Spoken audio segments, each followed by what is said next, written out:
What is this room doing here? This is the question that haunted me for over 6 months. In fact, it was one of the biggest mysteries in my house. But now I know what this room is doing here, and you're gonna want to know too. Let me tell you why. When we bought our home 3 years ago, I noticed this odd little room right off of the entryway. The thing is, it doesn't really serve any purpose. It's very small, so you can't do much with it. And because it's directly underneath our master bedroom, it also makes it kind of useless. Because if you were to put a bed in here, you'd be woken up every single morning at 6 a.m. by the person upstairs going to the bathroom. So we've kind of just left this room alone for the last few years. But recently, with everything going on in the world, this empty room has been haunting me. Here's why. When we locked ourselves inside of our homes a year ago, it gave us time to do some much-needed repairs around the house. You know, all those things that you keep putting off because you don't really feel like doing them. But when you have no other choice, you just have to dive in and figure it out. Well, one of these projects was painting all of our trim, all of our doors, all of our baseboards, all of our windowsills, everything. We painted it all white and it looked so good. I felt so accomplished. But then something strange started happening. As the weeks went on, more and more doors started showing signs of wear and tear. I would come into a room and notice a scuff mark or a dent in the door. Now, if you've ever painted a door before, you know that once you get paint on the actual wood, it's very difficult to get off. So I tried a few different things, but nothing seemed to work. And this is when I decided that I had enough. I needed to find out what was going on. So I installed a camera in this room right here to see what was happening. And this is where things get strange. Every single day for about 2 weeks, I would log into the camera to see what was happening. And it was always the same thing. Nothing. No activity whatsoever. There were no signs of forced entry. There was no animals getting in here. There was no weird drafts coming through the door.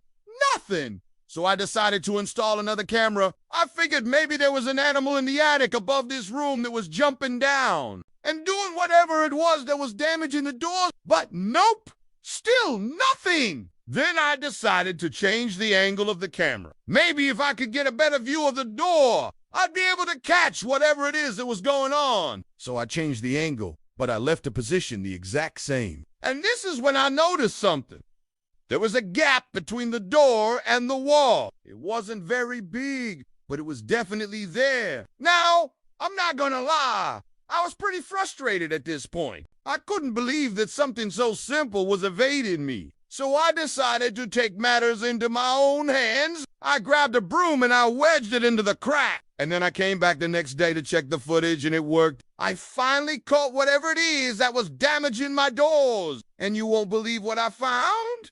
It was our dog. Every single night she would come in here and push her way through the door to go outside. Now, you might be thinking, how did you not notice this before? And to that I say, I have no idea. The funny thing is, she never goes anywhere else in the house at night. She sleeps right next to our bed every single night. So I'm not sure why she would start going on nightly adventures now. But either way, I figured out a way to stop her. So I went to the store and picked up a pack of door draft stoppers. These things are basically like tubes filled with sand that you stick at the bottom of a door to keep cold or hot air from coming in during the winter, and it works perfectly. Not only did it fix my problem, but I think our dog likes it too. Now she sleeps soundly knowing that her nightly adventures will have to wait until morning.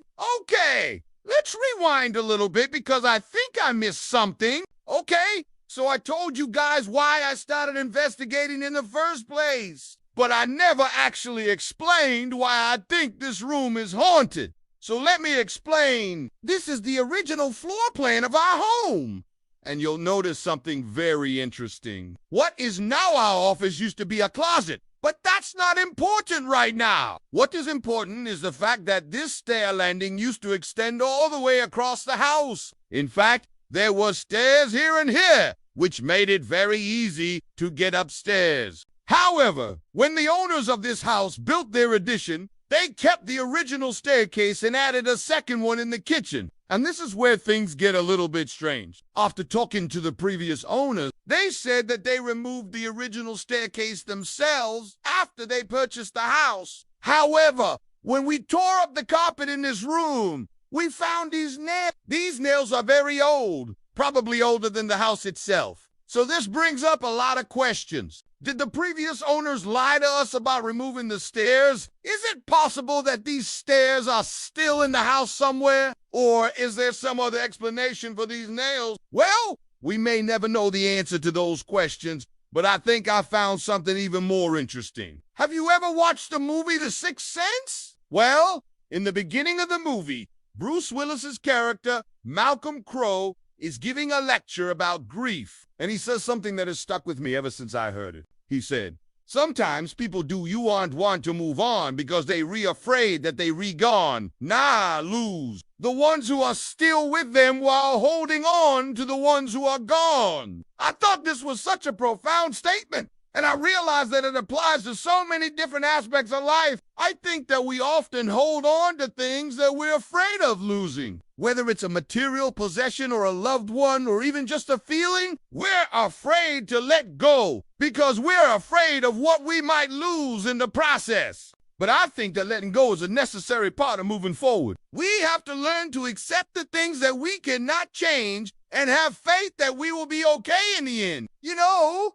I often talk about how important it is to make room for new things in our lives, whether that be physically in our homes or emotionally in our hearts. We have to be willing to let go of the old in order to make room for the new. And I think that this is something that we can all strive to do a little bit better. I think that one of the most difficult things that we can ever do is let go of someone that we love. And it's even harder when that person doesn't want to let go. I've seen firsthand how painful it can be when someone that you love is struggling to let go. You want to be there for them, but you don't know what to do. All you can do is be patient and supportive and hope that they will eventually come around. I think that this is something that we can all relate to in some way. We've lost someone or something that we didn't want to, and we understand the pain that comes along with that. But I also think that we can find comfort in knowing that we're not alone in this. There are others who have gone through the same thing and come out on the other side. We can learn from their example and have faith that we will make it through as well. In the end, I think that we can find peace in knowing that we did everything that we could and that we should not be afraid to let go. Do you struggle with letting go of things or people? I'd love to hear your thoughts. And if you liked this video, be sure to give it a thumbs up and subscribe for more content. Thanks for watching. Bye.